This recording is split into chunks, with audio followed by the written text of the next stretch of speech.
topics and opinions expressed in the following show are solely those of the host and their guests and not those of W4CY Radio, its employees, or affiliates. We make no recommendations or endorsements for radio show programs, services, or products mentioned on air or on our web. No liability, explicit or implied, shall be extended to W4CY Radio or its employees or affiliates.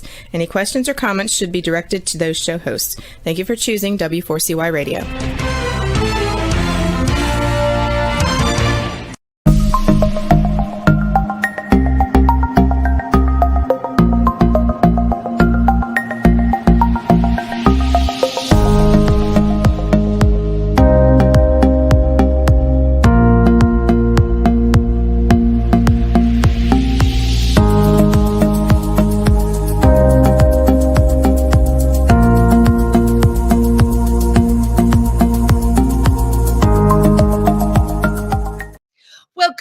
Everybody, and welcome to Triversity Talk. I am Wendy Stewart, and I am so thrilled to have all of you with me tonight. You know what? Tonight really started to feel like spring. I think spring is in the air. We're right almost to the middle of March, and you know what? To me, it felt like a long winter. Don't even tell me we didn't have a lot of snow, because you know what?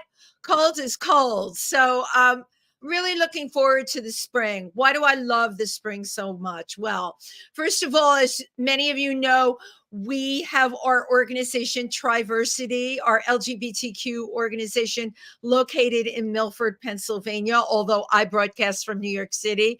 And the beautiful thing about Milford in the spring is everything starts to bloom. And, you can smell the flowers in the air.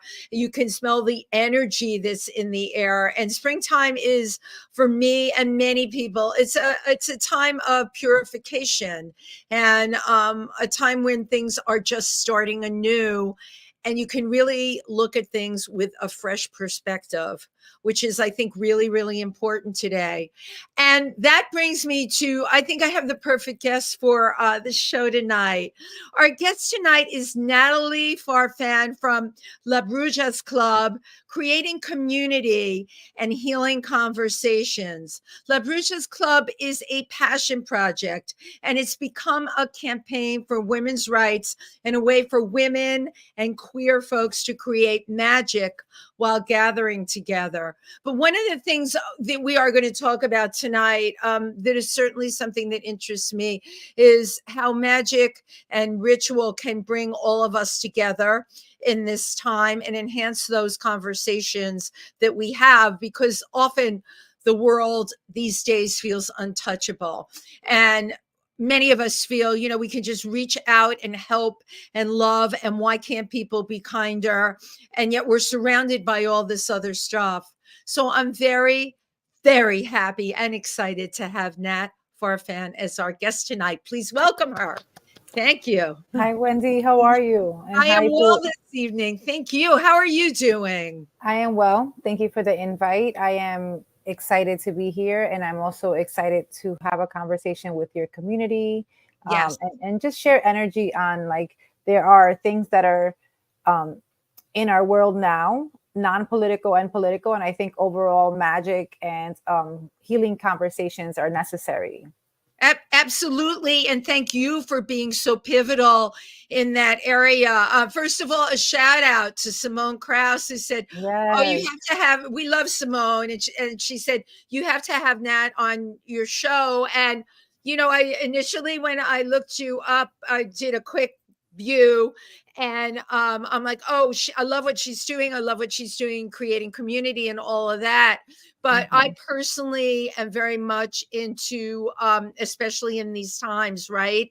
The kind of portals that are starting to surround us, and how magic and ritual can bring communities together, and how we, more than ever, with what's going on, as I call the out there, how in here we can have these conversations and bring people together. So Tell me, the beauty of this show is, other than getting people's bios, I don't know anything about you. So tell me how all of this came about for you. So La Brujas Club, which you did say correctly behind the scenes, but it's just bruja like an H.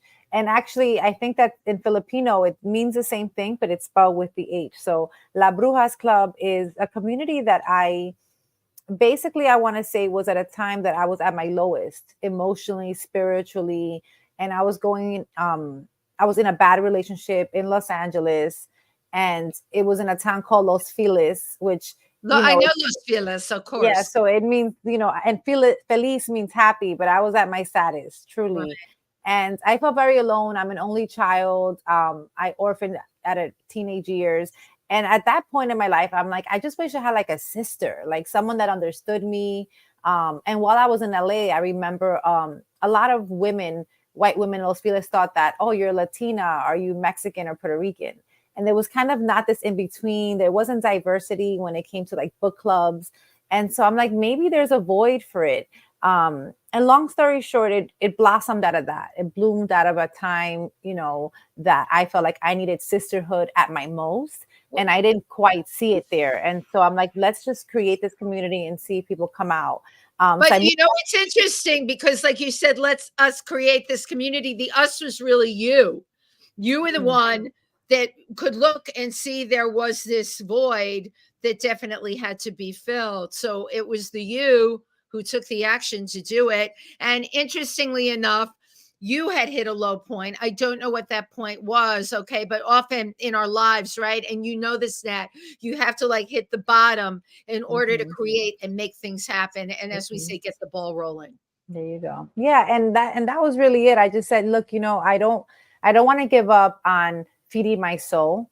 Let's try to figure out a way to build community. And so I did. That was kind of a shot in the dark, like they say. So I left my boyfriend at the time, came to New York, and decided to start La Brujas Club, and made it like it really was a book club out of the Lower East Side is how it started. Shout out to Blue Stockings, local book club, volunteered, ran. And so they really gave a chance. It's LGBTQ focused and for trans folks. So I remember always feeling very welcome. And they gave me the venue for free. And fabulous. It was just so amazing. Shout out to Blue Stockings. Yeah, they just really are. Why did you decide to start community through a book club? I'm curious. Well, through ancestors, honestly. Like even when I say like, oh, we created La Brujas Club, like I feel like ancestors spoke through me, and I think that I am still the vessel. And I try to remind myself that because there is a part of me as a Cancer, July 14 baby, that I'm just a perfectionist. And sometimes I don't do things out of fear that it's not perfect yet.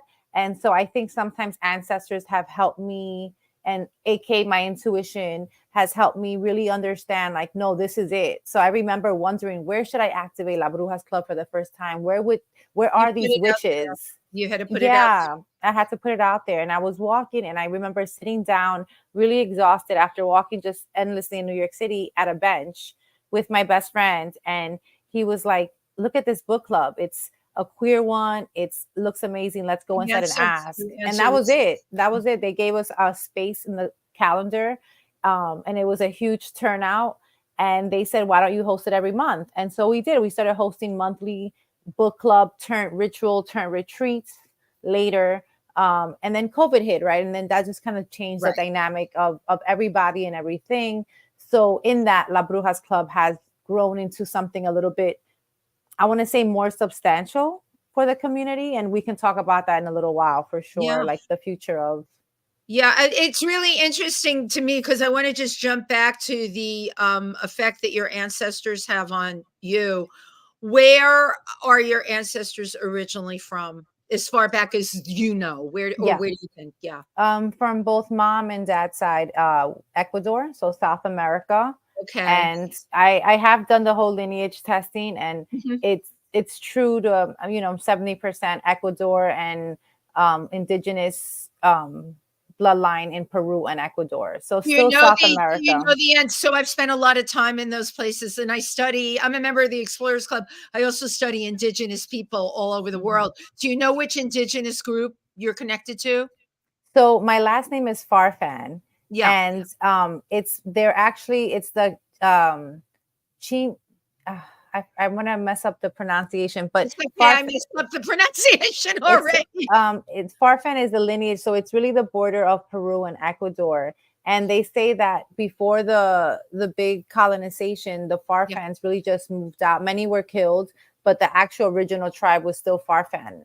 And it's in the Natural Museum of History in New York. So, but I don't know how to pronounce the indigenous version, the Quechua version of that Farfan It's tribe. definitely a version of that. Now, have you personally gone back there and spent time with any of the people from there? I have. I've spent a lot of time with my ancestors directly from Ecuador, but they're from the coast, and I want to say they're more um, in what the colonization version of that is, like mestizo lineage. Yeah. So a lot of them, there's really an aspect of decolonization where I don't feel they're in touch with their indigenous roots as much. They really want to almost like assimilate to the American dream without being in America. So there's that. And it's sad because they almost, and not just them, but a lot of folks within these communities don't support the indigenous communities of their own country, which is why we're suffering of so much depreciation and deforestation in these countries still. Absolutely. Absolutely. So I went to Peru to stay with some of the indigenous groups in the Amazon. Because like you, I'm not connected to them by blood, but what they practice and their belief system is something that has always fascinated me.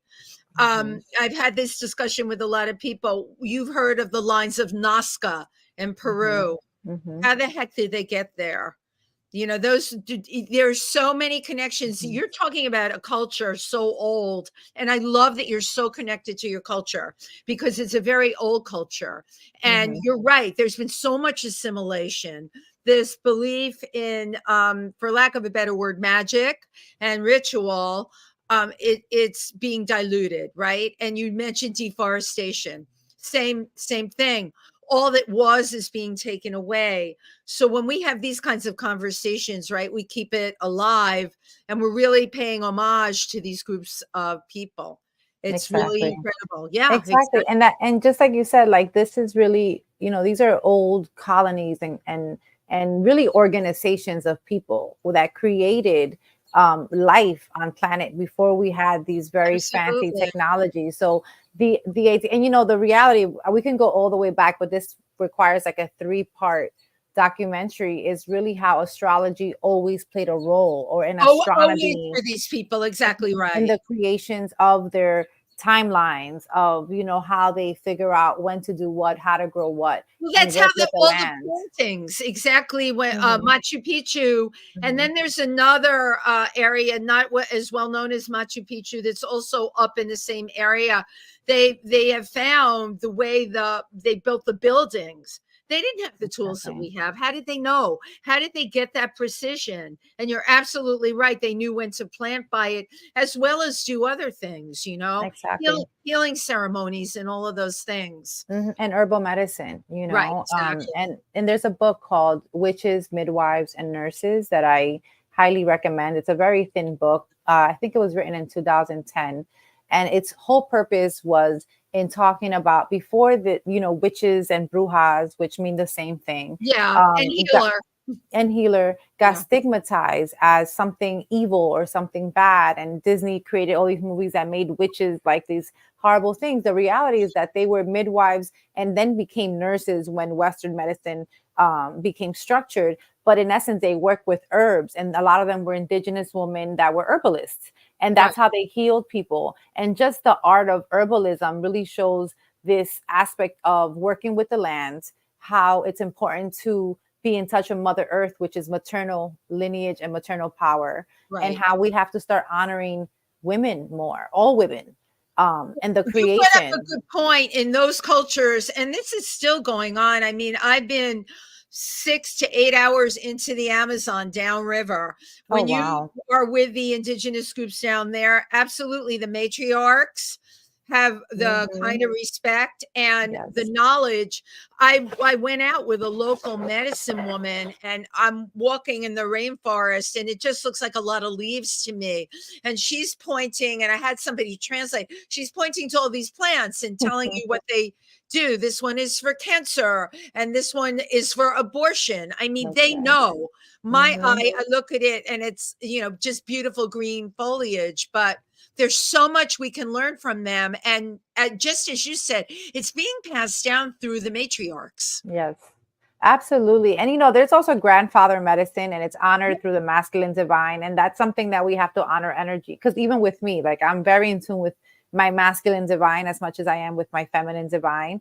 But I say that to say that I did go down a shaman ritual Yeah, with plant medicine, Wachuma, and it was an Ecuadorian shaman, and it was a beautiful experience. And that was considered grandfather medicine. right. Where they kind of called ancestors from the grandfather paternal side lineage. But again, just magic and rituals that go back to indigenous cultures way back before colonization. And I think La Brujas Club in particular, we want to reclaim and decolonize these ancestral medicines, make them accessible to folks, but also kind of destigmatize this idea of working with the lands and being of earth is evil or witchery in a bad way. Like, it's Right. really what we need. So we're dealing with this day and age, right? And you said it, deforestation. I mean, in this country, what we've done with the indigenous people or Native Americans, we took their land away from them. And this is something going on all over the world. How do we make a movement like what you want to do popular? What do we have to do to bring that to people? Yeah, that's a great question, actually. And it's the question that I think will ultimately unlock a lot of movements. But like any movement, I think that it's community organizing. And I've Yes. been doing community organizing for water protectors. I'm doing one this upcoming weekend, actually, with a Buddhist nun named June Sun. And she's from Pagoda, upstate New York City. And we're doing a whole thing on just ceasefire, but also we do walks for peace. I love And that. we create community. It's just across, it's not around.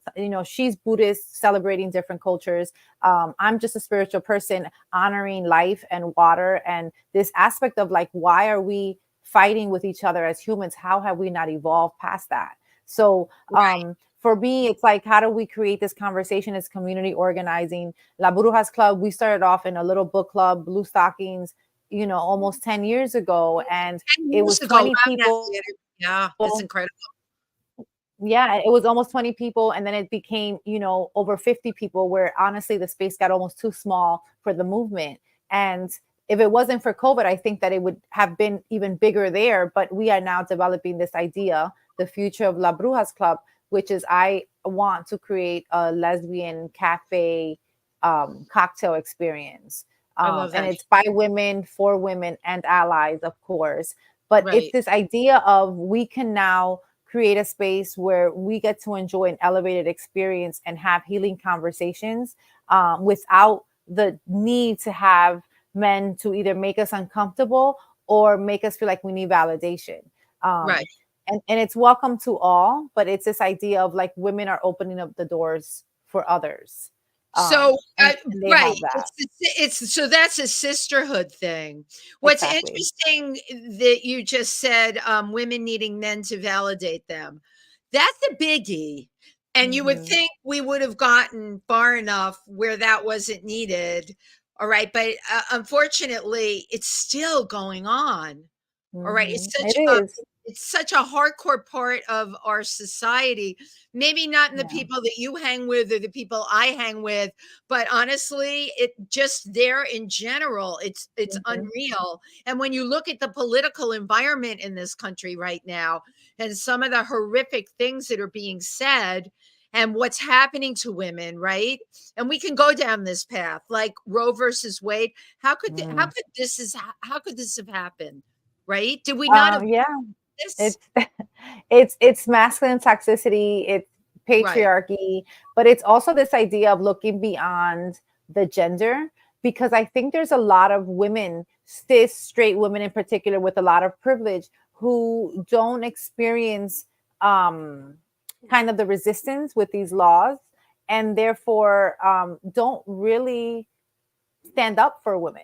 They're living within these very heteronormative patriarchal roles, and therefore react and sign up for these things that are anti women's rights, sometimes without knowing, other times knowingly, but also serving the man. And that's what I mean about validating the man. Like, I think that a true strong woman and true sisterhood educates the man that does not want to honor the woman. And we try to seek peace in ways that we do it, but we never break. We never really go against the stance of like, this is what women deserve. Like, my body, my choice is something that I feel very strongly about. Absolutely. You know, and I know religions are like, well, that's that, you know, that morally that makes it wrong for them. I respect that it could be morally wrong. What I'm trying to still get to the root of the thing is the patriarchal behind the ownership of a woman's body. And that is not a moral conversation. That is, I think, legitimately what it should be, whether or not you agree with the woman's decision. So these are women's rights, bare minimum, to your point, that we're not going back in time and trying to revert. And I have to ask, what are we doing wrong as a sisterhood as well? Like, how are we not having deeper conversations with women that don't agree? Maybe we're too much into these, what they call echo chambers, right? Where we're just meeting with the same like-minded people. Well, yeah, I say preaching to the converted, and I'm often guilty of that. You know, listen, I do this show. Maybe I should have somebody on one time that completely totally disagrees with us. Yes. I know exactly like that kind of person. You know what? You're giving me an idea because I've never done that.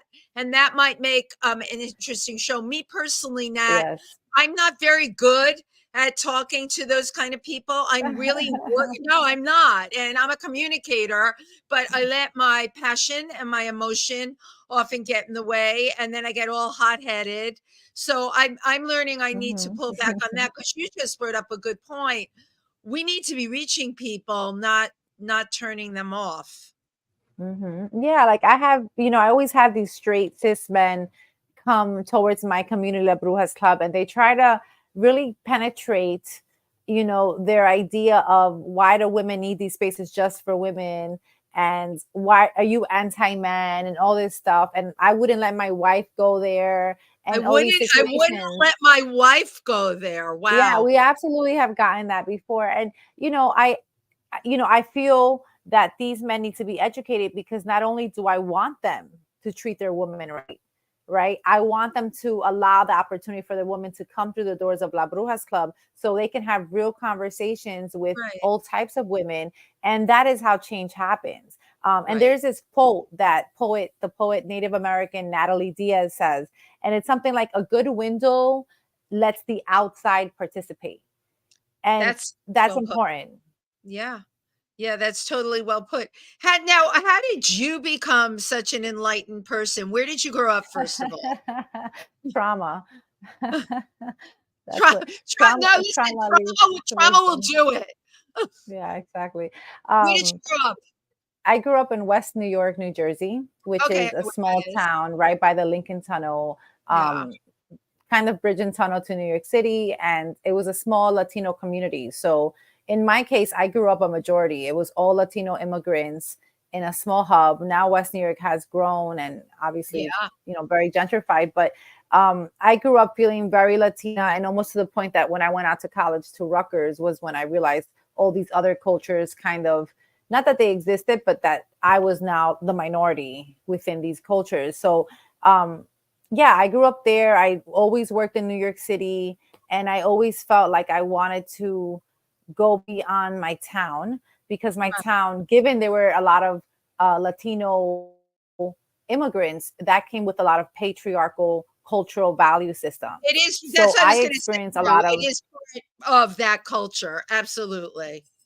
It is. And so I experienced with my own people and Latin American men, machismo, you know, catcalling, when I did have long hair, and then when I had shorter hair and represented myself more masculine, it was the opposite of like disgust and just, you know. And so for me, it's like someone asked me, like, why don't you open up La Brujas Club Cafe Bar in West New York? And the reality is that my memories of growing up there was always having to be uncomfortable in how I kind of represent myself as a Latina woman, because the culture just wasn't there and they weren't progressive enough. Well, they So wanted a different standard than the standard yeah.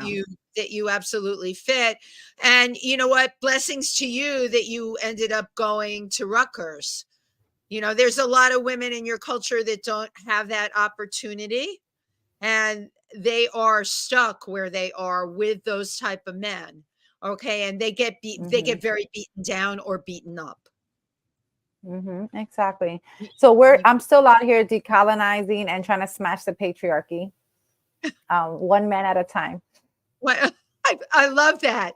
You need you need to have like shirts that have absolutely say that. Now The future of La you're also Brujas Club. a Yeah. mom, right? You're also a mom. I am. I'm a mom to a 9-year-old boy. He'll be It's 10 your- April 22nd, Earth So Day. obviously you're raising your 9-year-old boy with, you know, the kind of attitudes that you have. Yeah, I mean, look, myself, his dad, also from Ecuadorian descent, born and raised in New York, me born and raised in New Jersey. We're first generation immigrants, first generation, like graduated from college, Yeah. first generation, I guess, to see six figures, if I'm even able to say that, with that. I'm not a millionaire, but No, um, but no, I know what you're saying is true because a lot of those people are my friends too. And yeah. the first generation, of course, is the ones that's going to make the difference. I have recently become very sensitive to this because my husband, who's been in the hospital a long time, I've gotten to Okay. know how hospitals navigate. And I have seen families come in that don't speak English. Okay. Latina families that don't speak English. Hmm.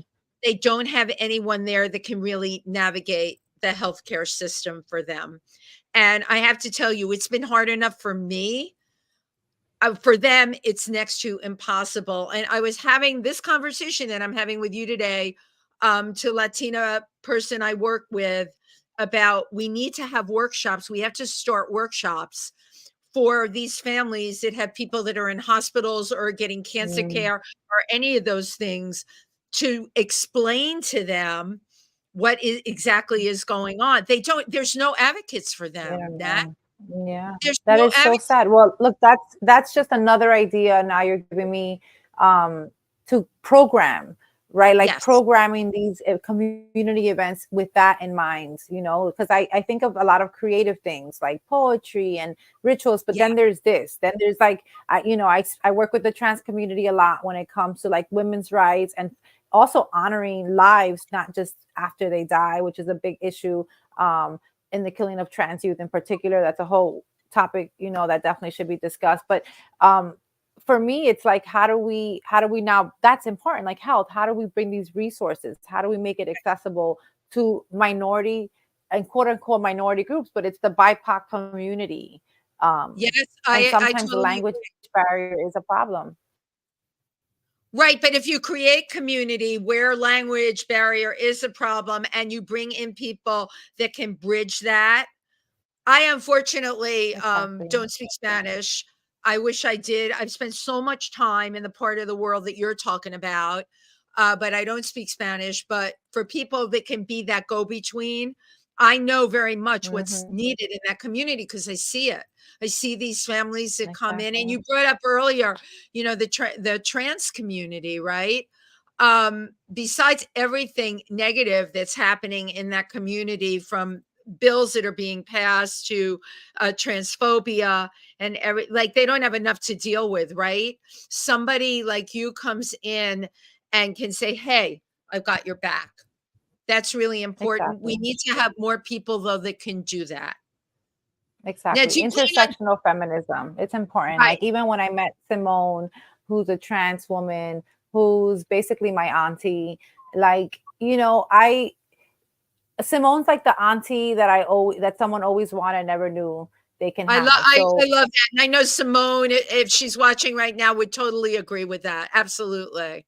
yeah, and I just feel like imagine this auntie that I love so much. Like that's how I imagine it. Like her growing up and feeling sad, or her growing up and being bullied, Right. like that's so unfair. So it's to put yourself in other people's shoes. It's to put yourself in the shoes of a family member or a mother of that person. And so like trans folks have to start being validated by the majority of cis heterosexual folks as full humans with full respect. And I think there's a lack of emotional intelligence, honestly, in humanity as a whole. So when I see these things happen to trans youth, like the death of the recent Yeah. trans, like I don't understand how we can look past that and say, all these adults saw that and didn't care to step in. Listen, you know what happened in Next, even the principal of the school was not going to take any accountability for that At unless all. we as people, yes, we have our visuals in our communities and all of that, but if we don't get a bigger picture across the United States of America, just how wrong that is. I mean, Mm-hmm. this was a child and murdered. Mm-hmm. All right. Yes. Murdered. And Yep. school's not accountable. So who's accountable? Who's going to be empathetic? Who's going to take responsibility for this? And how do That's we get right. that message across that, what? You all are guilty for not doing anything. That's I right. The real revolution here, the real fight and the real revolution is to actually have humanity, which Right. I think there's a lack of, in I just agree. in I totally general. agree with you. There's a lack of humanity and there's a real lack of empathy. And you said something, Yeah. put yourself in someone else's shoes. Guess what? Nobody's doing that now. It's like they can't even have the No. vision to put themselves in someone else's shoes. When you create community, when you bring people in, whether it's through workshops or poetry or whatever it is Mm-hmm. that's along those lines, you are creating support and you are raising awareness. I'm a big believer in raising awareness. Okay. But I think all of Yes. us need to be responsible. I have to tell you, one of the things, and I don't care about going political. I have nothing to lose by it. What all of those women that were killed and mutilated October 7th, and then all of the Palestinian women that were, I mean, entire families and destroyed, like 26 members in one family. That we just came out of all this hate, but I didn't hear anything from the Me Too people at all, not even a little bit. Not Yeah. for the Israeli women, not for the Palestinian women, zero. What happened? They don't count? Or Me Too is just for privileged women that are in the United States of America that are movie stars. Yeah, well, that's the big one. I think that it's hard to I think people forget that this is, and I've said this before, Palestine, and when we talk about to stop this genocide, and I'm going to say the word because I think even the letter G has become a bad word. Like, it's a genocide. It's no longer a fight against one particular group. This is a fight against a group of people that are of that land. These are indigenous people of that land. It's ethnic cleansing, and that's Exactly exactly right. what you're seeing. Exactly right. The amount of civilians that are killed. Exactly. And children starving, women dying. Like, um this is probably one of the worst things happening right now on I planet agree. Earth. And I Mhm. don't look at it as a problem that's happening in Palestine or Israel. I look Thank at it as you a very problem that's much. happening. Right. It's happening here to all of It's a us. humanity Thank you. problem. Because too many people, and I brought this up with people, and it's really interesting. I had this conversation with someone about the LGBTQ community. I'm hearing very little about what's going on over there, right? Because you know what Mhm. is going on over there. It doesn't have to Exactly. do with them immediately. We, as human beings, we all need to become more globally aware Exactly. and globally Exactly. empathetic. That's the bigger conversation. And look, if we're going to do community organizing and we're going to have conversations, let's always talk about a genocide that's happening. I don't see us being humans. And that means if you're going with your kids to daycare and going to have wine with a mom and going to go do this with your friends on a hike, Palestine should be in everyone's conversations these days. Just the other day, I was gonna go have a good time with a bunch of lesbians. Yeah, yeah, blah blah blah, key. Yo, what's up with Palestine? Like, that still should be a conversation, even when you're having a good time, because I don't think that we can sit morally with ourselves, truly, and even 10 years from now, 20 years from now, and say, I never cared that much about this ethnic cleansing of just these, and honestly, I go back to the children and innocent moms, because most wars, the stats show it, are started by men, by cis patriarchal men. So it's like we have to stop also taking the blame for what is patriarchy, right? And this goes back to like, as women, we need to stand up and protect our children, protect the future, the youth. I agree. Men And we start should not wars. allow. Right. Yeah, men absolutely start wars, at least most Men of start them. wars. And and we have to speak the truth. And that's why it's important to have maternal lineage honoring. It's important to bring back the maternal lineage and the honor of the woman, the honor of the creators of life. And in that, I think men need to take a step back and really allow women to take the lead, the way a lot of Native American cultures used to back in the day, and a lot of indigenous cultures still do today. Yeah, they do. So, for me, it's like we can sing this song all day, but we are women. We are still fighting oppression. I'm really here for women's rights ultimately, because I do think that by stimulating and educating and empowering women, that's a force that cannot be messed around with.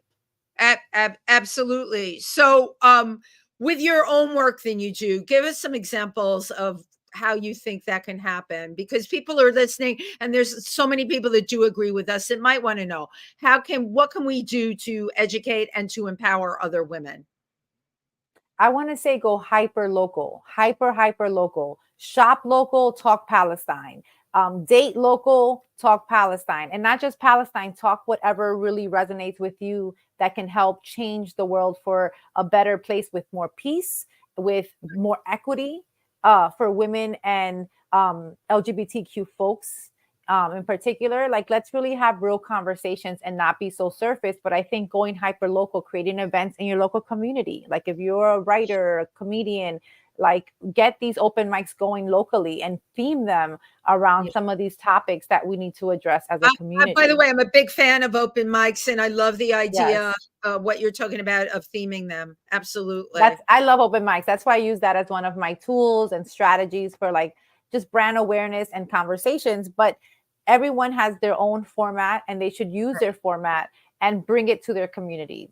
Yeah. No, I totally agree. How did you become so community minded? I mean, you told me where you grew up in West New York, and I know that about you, but who were you in those days that made you open up your eyes and see, you know what, I need to have a much bigger picture than where I come from? How did that happen for you?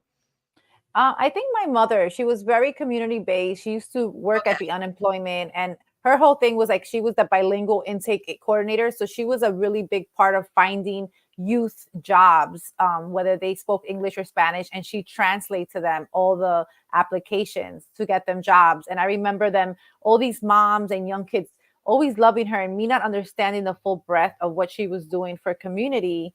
And then when she passed away, we got her like the medium-sized funeral room, because we're like, we have a certain amount of families we expected.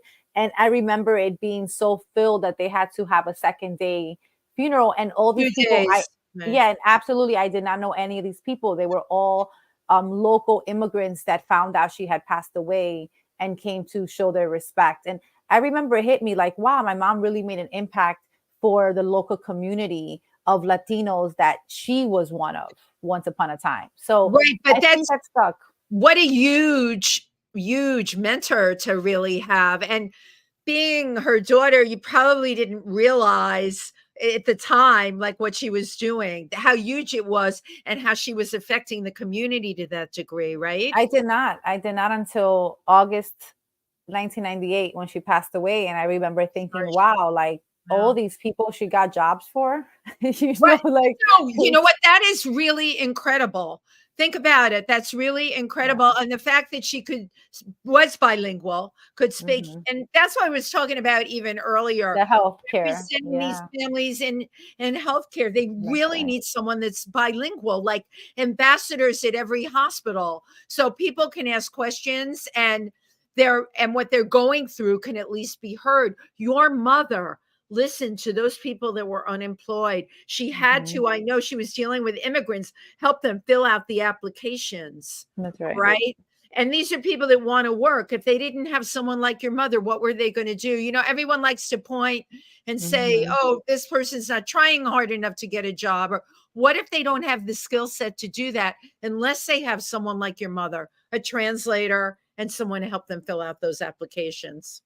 Absolutely. And just that's important. Let's all be a little bit more devoted and be more passionate about our local community. And I think that we Right. can send out the right message. And in that, we can possibly get like our spiritual well being in a better place. Yeah, that I think that that's really, really important. Now, when I was looking at your social media and your website and everything, and you mentioned something I think is a great idea, having like a seasonal retreat. What would that look like for you? What would a seasonal retreat be, and what would you talk about? Seasonal retreat for me, I've done one before in Costa Rica. And Oh, stop! My favorite place in the whole we world. loved it, and we visited the Borica tribe Yeah, that was there.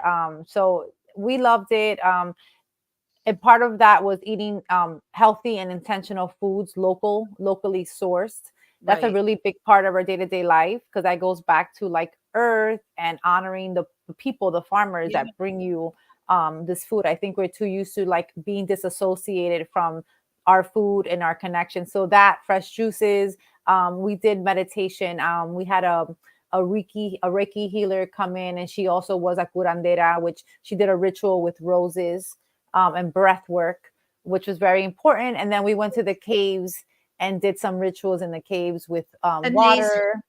So it was just a beautiful time, and it was about sisterhood. We also had great conversations around the fire pit. We did a writing exercise. So it was a way to bring sisterhood together in a very beautiful setting. Obviously, it's Costa Rica. But trying to be intentional with any programming we brought along for that particular one. Any future ones, I want to incorporate amazing elixirs and mocktails, Yeah. and maybe just different food experiences, because I am a foodie at heart. You So are a that's always, foodie at heart. yeah. So that's gonna always be like something I think of. I just always, I'm always this person, like when there's a party, I always think, is there gonna be food? Some people think of other things like, oh, what's the cocktails, the food, or the music. I'm like, is I there gonna think be of the food? people. I always think like, oh, I'm going to get to meet some great and new. I love meeting new people. I never think of the food. That's so funny. You want you want good food. That's your I want a deal. good side dish. Yeah, absolutely. A little tapas. But yeah, so I hope to do more of this, but ultimately I want to get a brick and mortar going. And that's the plan for La Brujas Club. And, Right. it's going to be like a cafe bar, and it's going to be a place where sisterhood can thrive, Right. ultimately. Well, I think that that is a great idea. But also, while we're talking, I'm thinking just because of your Ecuadorian and Peruvian background, wouldn't it be great to do a retreat there? It would absolutely be great to do a You retreat there. know, I'll pin it. I'll pin it as a possible. it's totally possible to Yeah. do that. I mean, I've spent a lot of time in those places, and I learned so much. The cultures, I love Costa Rica, don't get me wrong, Mhm. but it's really somewhat developed compared to Yeah. like when you start to get into the Ecuadorian Amazon or the Peruvian Amazon. Things there are, you can honestly say, somewhat like the way they used to be. Yeah. And that's uh, everything you're talking about, from what they drink, what they eat, how they hunt. Hmm. I'm not a big fan of hunting here, of course, in the United States, but when people hunt in those places, when It's indigenous different. people hunt, it's totally different. They Mhm. eat the animal, they use the skins for things, and then they use the body parts for medicinal Yeah. purposes. It's like Actually, sustainable as it gets. yeah, it So is. Thank you very absolutely. much. It's as sustainable as it gets. So, I have my 5-minute warning there. Yeah, I'm down to my 5-minute warning. I can psychically feel my 5-minute There you go. warning. So I'm going to talk really quick because I want you to have your time to give your platform at the end. But I did want to ask you, how do you use dream work in what you want to do? Oh, dream work is important. I want to say always have a glass of water, like a cup of water, just regular tap water by your like a nightstand or under Yeah. your bed if it allows for the space.